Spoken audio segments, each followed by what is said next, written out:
In Excel, use Analyze Data to quickly ask questions about your data and get high-level visual summaries, trends, and patterns without writing complicated formulas. Select a cell in your data range. In the Home tab, select Analyze Data. Based on your data, Excel will analyze and generate pivot tables and charts for you to choose from, like trends, sums of sales, and more. Choose one or more that meet your needs to insert them into the workbook. Or if you want to know something specific about your data, you can ask a question or use one of the suggestions.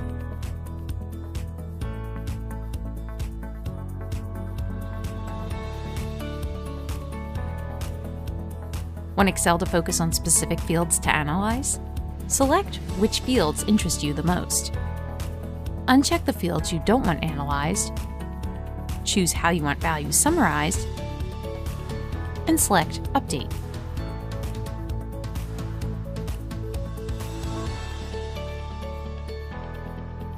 Analyze Data also works great in Excel for the web, making sure you get the insights you need no matter where you work.